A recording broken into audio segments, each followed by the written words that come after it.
National security in the age of globalization, information and connectivity has now become an all-encompassing notion wherein besides various elements of national power, global and regional environments also play a profound role.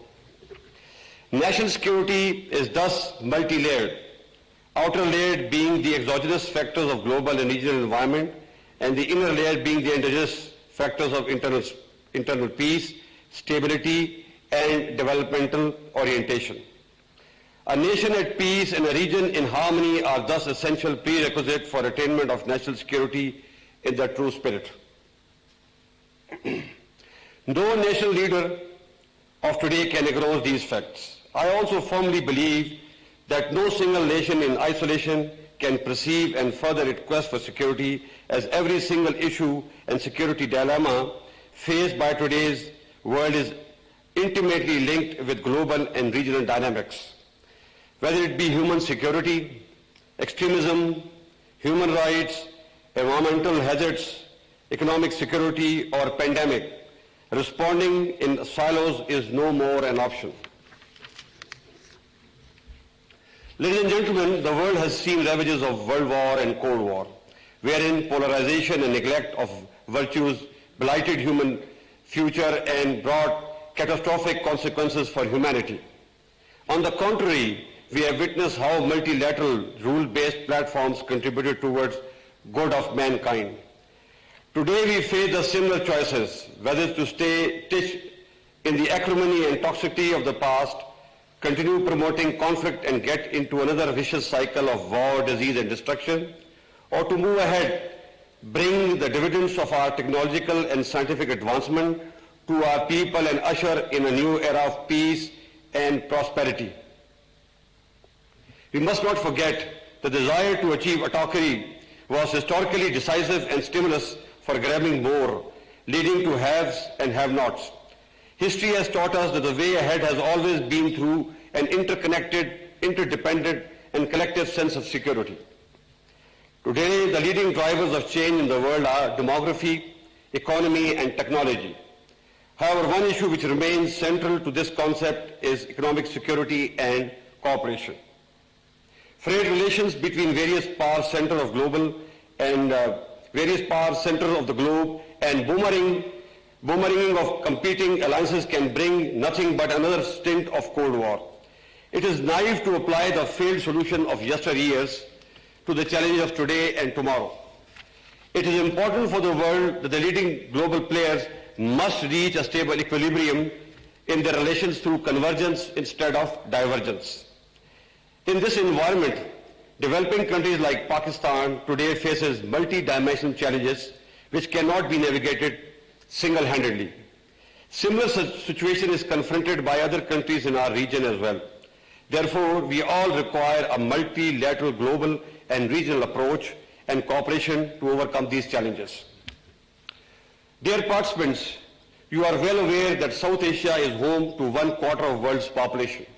However, despite tremendous human resource and potential, the unsettled disputes are dragging this region back to the swamps of poverty and underdevelopment. It is saddening to know that even today it is amongst the least integrated regions of the world in terms of trade, infrastructure, water, and energy cooperation. On top of it, despite being one of the most impoverished regions of the world, we end up spending a lot of our money on defense, which naturally comes at the expense of human development.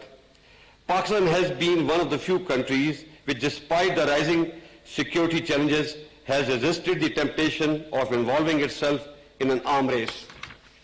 Our defense expenditure have rather reduced instead of increasing. This is not an easy undertaking, especially once you live in a hostile and unstable neighborhood. But having said that, let me say profoundly that we are ready to improve our environment by resolving all our outstanding issues with our neighbors through dialogue in a dignified and peaceful manner. However, it is important to state that this choice is deliberate and based on rationality and not as a result of any pressure. In our sincere desire to recast Pakistan's image as a peace-loving nation and as a useful member of international community, Our leadership's vision is, alhamdulillah, transformational in this regard.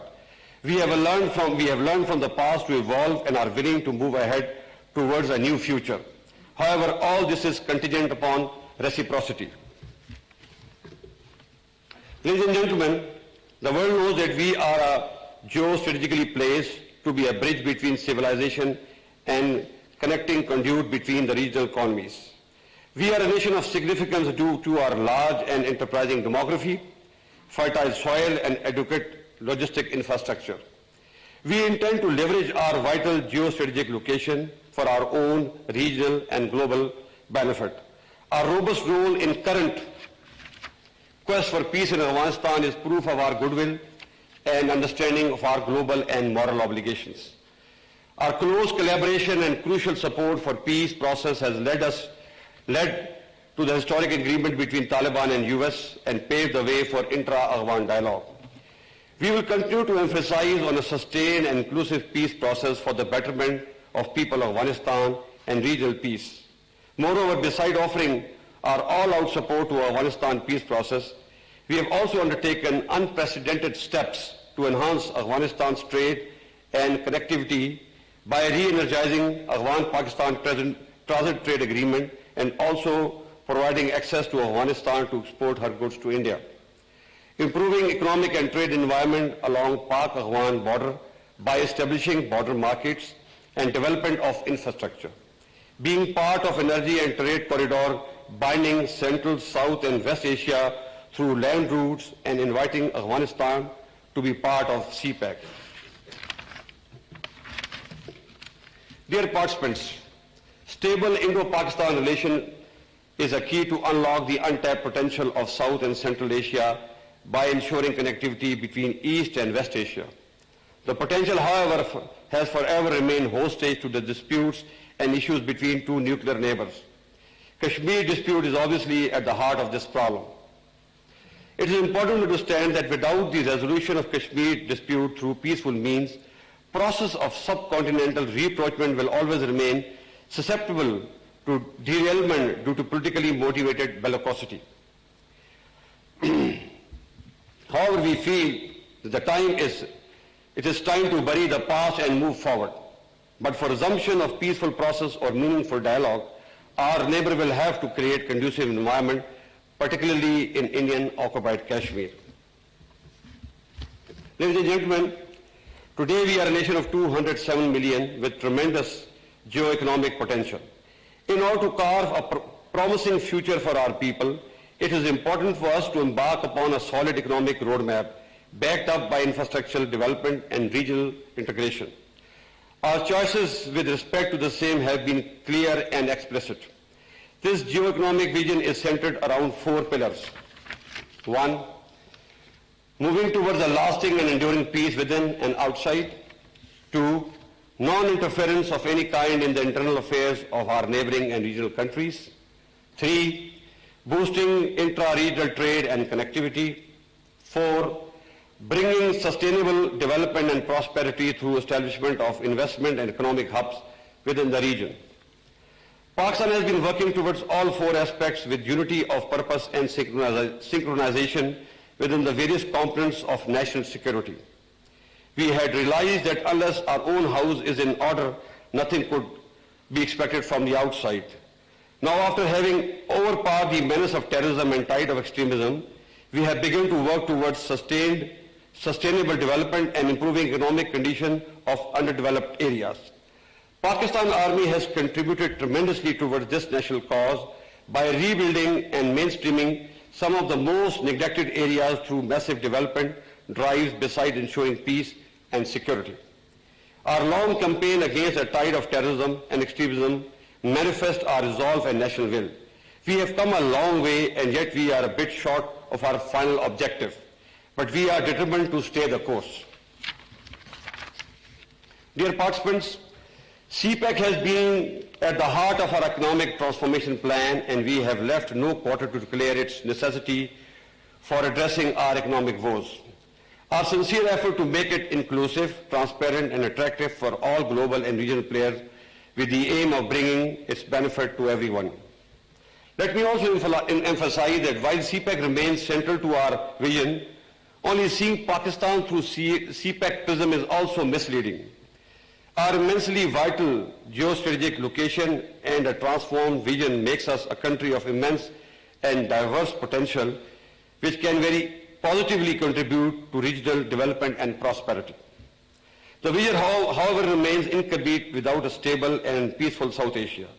Our efforts for reviving SAARC, therefore, are with the same purpose.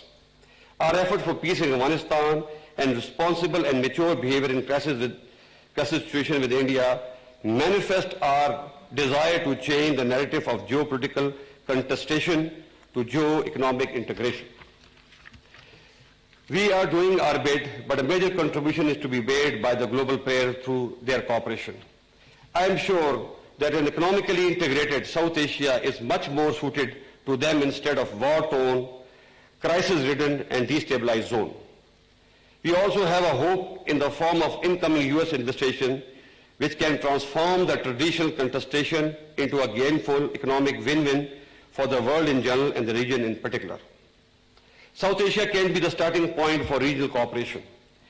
I have firm belief that economic and sustainable human development can guide us into a future full of peace and prosperity. And finally, it is time that we in South Asia create synergy through connectivity, peaceful coexistence, resource sharing to fight hunger, illiteracy and disease instead of fighting each other. I thank you. Chief of the army staff general Qamar Javed Bajwa Islamabad में security dialogue के अख्तामी session से खिताब कर रहे थे, जो आपसे बराह रास्त